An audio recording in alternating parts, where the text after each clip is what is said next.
A woman walking down the street is a perfectly normal sight to see. If you looked outside and you saw someone walking up the road, you probably wouldn't think anything of it. But what if the woman wasn't just walking down the road? What if she was walking on the side of a highway? It still might not seem that strange, but what if the woman wasn't just walking? What if she was hunched over and stumbling? And what if while she did all of that, it became clear that she was cradling something red?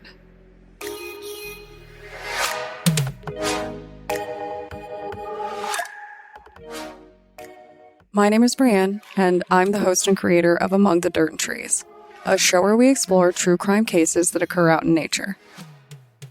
In today's episode, we're going to discuss the 1961 disappearance of Joan Rische, a woman who was last spotted stumbling along Route 2A and left behind a home that was covered in blood.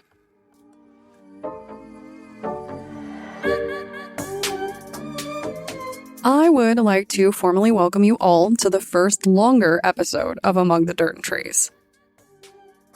Though this victim didn't necessarily disappear into a forest in the way that they usually do, Joan Rische's case involved several sightings of a woman stumbling and possibly bloody, venturing out into land that was in the middle of being developed.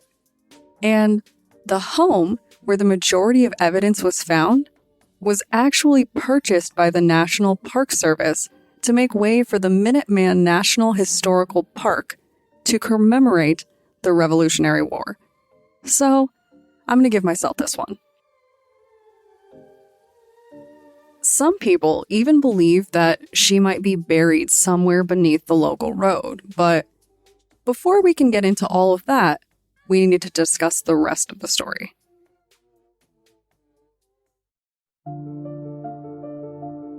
It was October 24th, 1961, when Joan first went missing. Up until that point, she was having a perfectly average day. She ran errands and handled some shopping. She played with her children and put her youngest son down for a nap. She chatted with neighbors and smiled at everyone around her, including the men who delivered her milk and the delivery driver who stopped by to pick up her husband Martin's dry cleaning. This all seemed very standard for her. At some point, she collected her son from the neighbors, a woman named Barbara, and watched as the kids played. But then, something strange happened. Joan walked her two oldest children back to Barbara's house, promising to return shortly after. That wasn't the strange part. The strange part was when she was seen a short while later walking up the street in a trench coat. Joan appeared to be carrying something red, but the neighbor wasn't sure what it was. They thought nothing of it until the children went to go home, and her daughter Lillian returned to Barbara's and said something odd.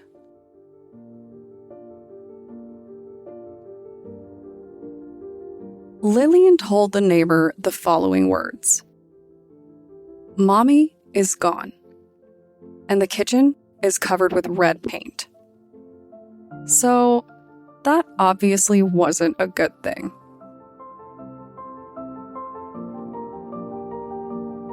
Lillian was a sweet girl and didn't seem to know what was happening. She simply told the neighbor that her little brother, the young child who was napping, was now crying because he needed a diaper change.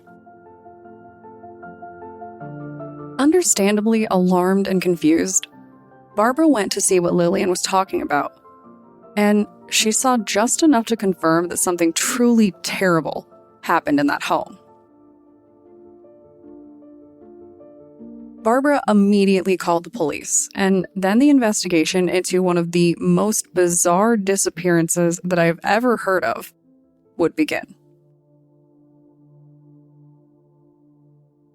Police arrived on the scene and they went straight into the home. The scene inside would paint a grisly image, all while absolutely baffling police because of its strangeness. And I'm going to be honest with you. I found myself wondering if there was any chance that this story inspired the book Gone Girl. Spoilers coming in hot. I'm sorry for this one. I looked it up, and while it seems I'm certainly not alone in thinking this, I couldn't find anything that would confirm it. But trust me when I say that this case is absolutely wild. The inside of the home was basically a museum of horrors. There was blood everywhere. It was in the kitchen. It was on the walls. It was all over clothes and towels. It was in the bedroom. It was even on the driveway in her car. Everywhere police looked, there was just more and more blood.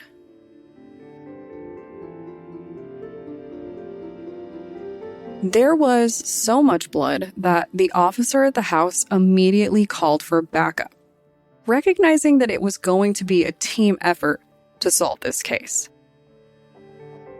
While he waited, he made his way through the home, assuming that he would find Joan somewhere in the house, but she wasn't there.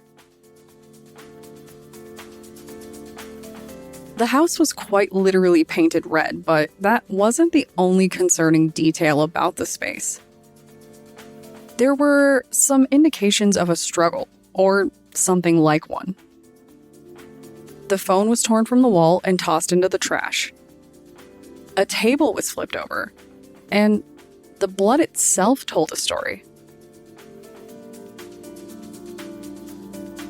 There were smears and smudges covering all of these different surfaces, and one area where it looked like someone had collapsed on the floor in it. In some ways, it looked like someone had been brutally attacked, but there was a strangeness to it. Police actually feared that she might have injured herself or attempted to commit suicide, but none of it really made any sense.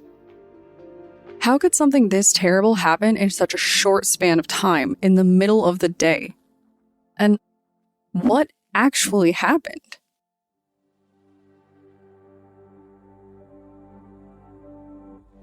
At this point, police are very interested in what might have happened, and they are even more interested in finding the missing woman. Understandably, they began by hunting down her husband, and that was kind of strange too. Police learned that Martin was off in New York on a business trip, a point of concern for investigators. But they called him to tell him of the emergency, and he quickly ran back to the family home. Upon arrival, he also noticed that something wasn't right. Certain things in the home weren't where they were supposed to be. The trash can was pulled out from its usual spot beneath the sink. The phone book was out and looked like it was turned to the page for emergency numbers. And there was a collection of finished beer bottles that Martin couldn't identify. Even worse, Joan's purse was sitting in plain sight with her usual items and money inside. The normally tidy home was now a messy wreck, but there wasn't the slightest hint of where Joan might have gone. So police did two things. They studied the trail of blood, and they began talking to the neighbors. The blood in the home was a mystery in and of itself. Though it basically covered every room of the house, it was surprisingly confusing, misleading even. The kitchen almost looked as if someone tried to wipe parts of the blood up, and while there were fingerprints, they were all too messy to use. Clothing littered the kitchen, giving the appearance that someone tried to use it to mop up the mess, but who would have tried to clean up this much blood? Was it Joan, or was it a killer? Something that stuck out to investigators was the uncanny neatness of the mess. There was blood splattered and sprayed in every direction, but in the entire home, there wasn't a single bloody footprint. In fact, police said that the blood inside the home looked a lot more like an injury, as if Joan had hurt herself and tried to clean up the mess, but it just didn't make any sense. If she was injured, wouldn't she have gone for help if she left? Her absence implies abduction just because nothing else really makes sense, but everything looked odd, and things would only get worse the more that they found out. After questioning the neighbors and people in the surrounding area, police received a disturbing number of reports regarding a woman stumbling up Route 2A West and Route 128. These reports all had fairly close timestamps, and they all seemed to share the feeling of a ghostly apparition. Despite her disheveled appearance, no one stopped by to help, and these sightings, if they are true sightings, seem to be the last record of Joan that exists. But no one can really explain how she would have ended up there. Pairing this with the sightings of unusual cars in the area, the theories began to go wild. Was Joan injured and disoriented from an accident in the home? Or was she attacked and left for dead? Obviously, police were not about to drop the case while Joan was still missing. Especially not with how weird everything was. So they began to search more. But their most concerning breakthrough would actually be handed to them by a reporter and a group of volunteers.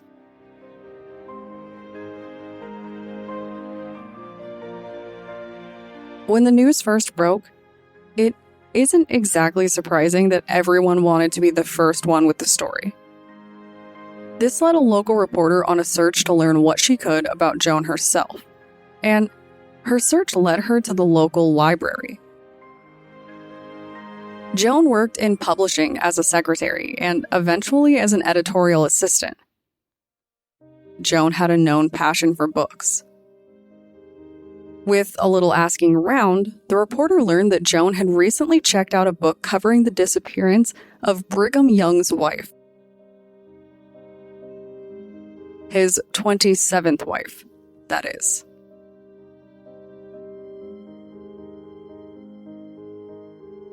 Now, we're all true crime fans here, and most of us wouldn't think twice about a small detail like that. But more questions led to more answers, and in the end, a collection of volunteers determined that Joan had borrowed at least 25 books, and the majority of them covered murders and missing persons cases. One book caught their eye in particular. It was called Into Thin Air, and it included a crime scene that was eerily similar to the scene in Joan's kitchen. Reading through all of this, I'm going to admit that I was a little giddy. This entire case is so weird.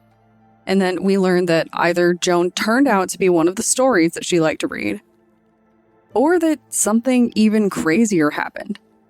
Like, maybe Joan might have been reading those books for a reason, and that reason was to stage her own murder.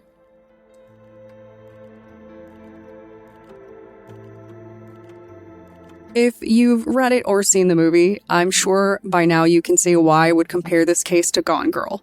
But these books were not the only damning part of Joan's story. Her parents actually died following a mysterious fire in the home.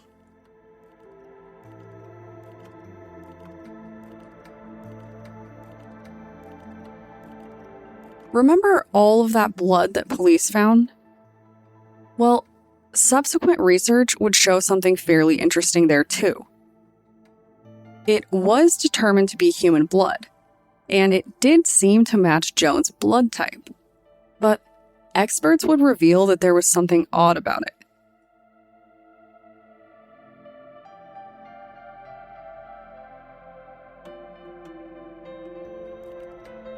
Despite the appearance of blood all over the home, when it came down to it, the total amount of blood really wasn't that significant. Research estimated that the blood found at the scene was roughly half a pint in total. And that kind of makes all the theories that something really bad happened to Joan seem a little less likely. Losing half a pint of blood is far from significant enough to kill you, and it actually doesn't even imply that Joan was really all that hurt at all.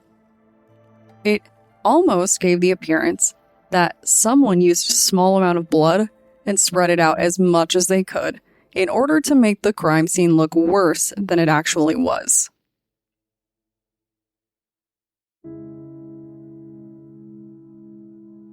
If Joan did injure herself, she likely didn't lose enough blood to be all that delirious. And if someone attacked her, it meant that the act of violence either wasn't as severe as the spread of blood would imply, or they managed to remove her from the home very quickly before she could get more blood everywhere else. Basically, this seemed like a very showy display rather than a fully authentic one, and that possibility certainly had police scratching their heads.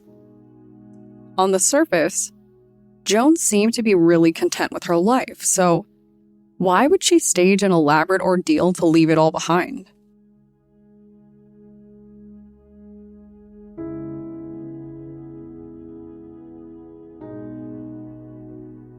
Given the strange nature of this case, the world is full of wild and strangely plausible theories.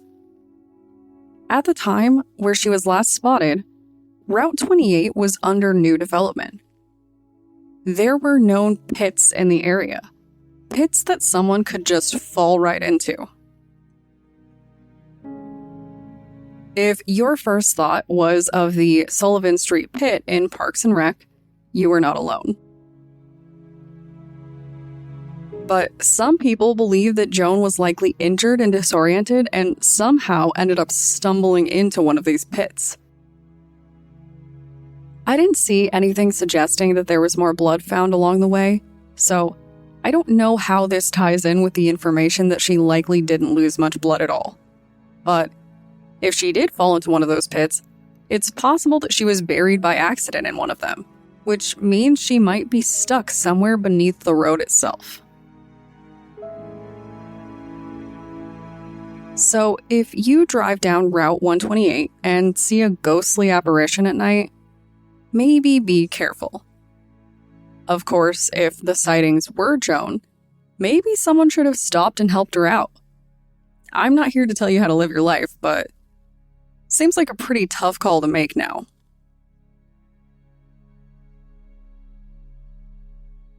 Another interesting theory regarding her disappearance actually comes from her own husband.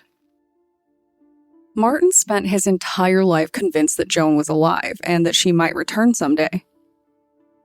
He actually believed this so wholly that he refused to ever have her considered legally dead. In Martin's mind, Joan must have experienced some kind of mental episode. He suggested that she might have been out there stumbling around with amnesia, or that she had some kind of psych break. While it's certainly possible, I don't know how I feel about this particular theory. It always baffled me how Joan could leave her baby alone in the house if she did leave by herself. And maybe the idea that she did have some kind of psychotic episode would explain that. Despite this theory, there isn't any real evidence that it's all that likely. The onset would have come literally out of nowhere without warning. And while it can happen, it just feels like a kind of sad and hopeful theory from a man who just wants his wife back home.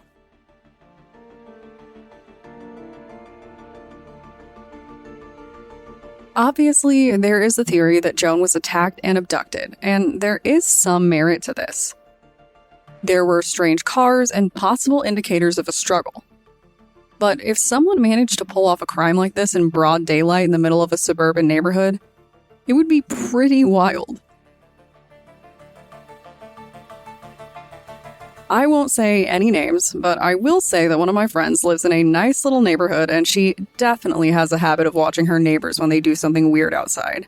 So, I find it hard to believe that someone wouldn't have seen that something was happening. And how does it tie into the sightings of her outside the home and wandering by the highway?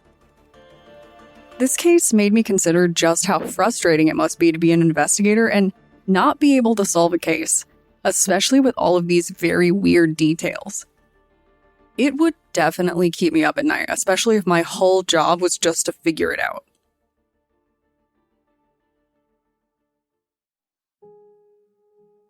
Of course, the theory that Joan planned her own disappearance is the most interesting option among the bunch. I kind of want this one to be true, not just because of the fact that it would confirm that she was still alive, but because of just how crazy it would be. I think what sticks out to me the most about this really is the blood. And again, it's just because of that Gone Girl scene where she's collecting her own blood to use. I have to wonder if Joan really did stage everything, and then just sat back to watch while the world exploded around her story. Would she have been giddy or mad when it was revealed that some of her stories seemed to match the books that she was reading? Could they have been clues? If it was intentional, how intentional was it? How could she leave her baby alone, and what was she thinking while she covered her own home in blood? Obviously, this theory is a stretch, but things like this do happen, and most of those cases don't have nearly as much bizarre evidence to support the theory like this one does. I would never definitively say that Joan did stage her own death, or attack, or abduction, but if she did, I really want to know how far back this goes. Her trail of true crime books spans back to the summer before her disappearance. Is it really possible that she was planning everything for that long? Or is that where she got the idea? And what would make her do it? Why would she leave behind her husband and her family? And where would she go? Did she watch as the investigation faded into nothing? Until her home was relocated by the National Park Service? Until her story faded away only to get picked up by true crime shows like the books that she used to read? We may never know the truth, but I kind of hope that Joan was watching from the shadows while her story gained a life of its own.